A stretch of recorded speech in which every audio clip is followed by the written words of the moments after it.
어제 조성현 수방사 제1경비단장, 김영기 특전사 1특전 대대장이 나왔는데, 이 두 사람은 현재 탄핵 심판 과정에서 다 전부 국회의원들을 예부로 끌어내라는 지시를 상관으로도 받았다, 이런 진술을 증언을 한 사람들입니다.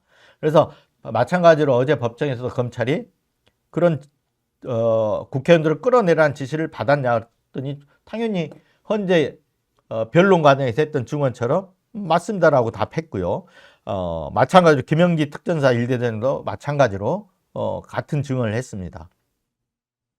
여기에 대해서 윤석열이 반응이 어떤지 아십니까?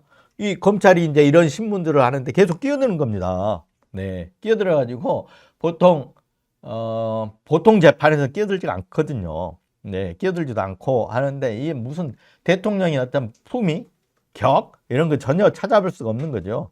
네.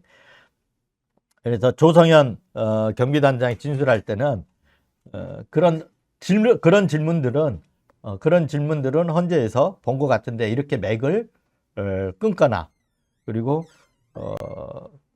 맥을 끊으면서 이렇게 뭐랄까요, 검찰의 어떤 신문이 정상적으로 순조롭게 이어지지 못하도록 이렇게 방해하는 일들을 벌였습니다. 그리고 뭐 이제 주 신문 과정에서 실탄 무장을 했다는 검찰 측 그 내용에 대해서, 그러게 대해서도 이걸 반박하기 위해서 직접 자기가 본인이 끼어들어 가지고 군대가 실무장을 하지 않은 채로 실제로는 실무장을 하지 않은 채로 출동을 시킨 것이다. 그리고 군대가 이동하면 무슨 상황이 생길지 모르기 때문에 실탄을 넣어간 것 뿐이다. 근데 나중에 차량에 나중에 그 실탄이 그냥 뭐랄까 준비만 해간 것이다. 그리고 군대가 빈총만 갖고 이동하는 게, 그런 군대는 어디에도 없다, 이런 식으로 막 끼어들었는데, 어떤 대통령으로서 품위, 그런 격 전혀 찾아볼 수 없었다는 것이죠. 그럼 윤석열은 왜 이렇게까지 어제 나와서 원맨쇼를 했을까요? 네. 우선 공소사실을 부인을 한 부분에 대해서는 시간 끌기, 여론전이라고 할 수 있습니다. 어제 이제 증거 인멸 문제부터 따지는데, 공수처에서 증거가 검찰로 이렇게 기록이 또 넘어가고 했는데, 여기에 대해서 공수처에서 검찰로 기록이 어떻게 넘어왔는지 잘 모르겠다, 이런 문제를 따지면서 다시 공판 준비 기일, 증거 인멸 문제를 따지겠다, 이렇게 했는데, 물론 판사가 제지를 했습니다. 이러면서 자꾸 시간을 끌어가는 겁니다. 그래서 시간을 끌면서 여론전을 펴기 위한 것으로 이렇게 볼 수가 있을 것 같고요. 그리고 한마디로 얘기하면 현재 탄핵 심판에서도 어제 얘기한 것들이, 그러니까 어제 재판에서 나온 것들이, 윤석열은 현재 탄핵 심판에 나왔던 어떤 결정문이라든가 그런 내용들, 현재 탄핵 심판 과정에 대해서 전부 부인하고, 결정문에서 불복하고, 파면 결정에서 불복하는 그런 내용들이었습니다. 그러면 왜 그럴까요? 저는 윤석열이 박근혜의 길을 마찬가지로 간다고 봅니다. 예, 박근혜 국정농단 사건에서 박근혜도 파면 결정을 받았지만 끝까지 승복하지 않았습니다. 그리고 나서 회고록에서도 최서원 일탈이라고 썼고, 거기에 대해서 못 살핀 부분만 내 불찰이다, 거기에서 북한에서 최서원을 내가 잘못한 게 아니라 최서원이 잘못했다, 이렇게 책임을 돌렸죠. 그리고 나는 거기에 대해서 잘 살피지 못한 것만 내 책임이다, 이렇게 얘기를 했는데, 마찬가지로 윤석열도 저는 내란 혐의에 대해서, 내란 우두머리에서 끝까지 인정을 안 한다고 봅니다. 왜?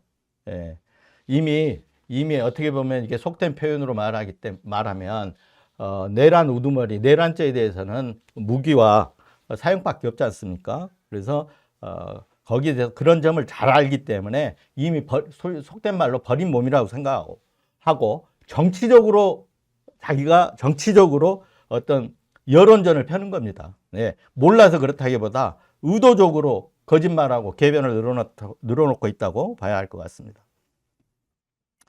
자, 어제 재판에 대해서 조금 얘기를 해보면, 마지막으로 이 부분만 얘기를 해야 될 것 같습니다.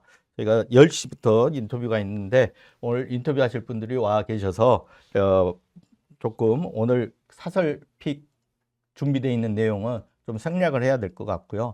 어제 이제 재판의 총평을 좀 해보면 사실 헌재 결정문 우리가 아까 제가 앞서서 말했지만 정치인 체포 지시가 있었다는 부분은 헌재는 체포 지시가 있었다는 부분까지 나가지 않았습니다. 위치를 확인하라는 시도가 있었다. 이렇게 등장을 하거든요. 헌재 결정문에. 이건 뭐냐면 헌재 결정문은 굉장히 최소한의 부분, 그러니까 검찰에서 나왔던 진술을 갖다가 검찰 진술 내용을 참고는 했지만 다 인정한 게 아닙니다.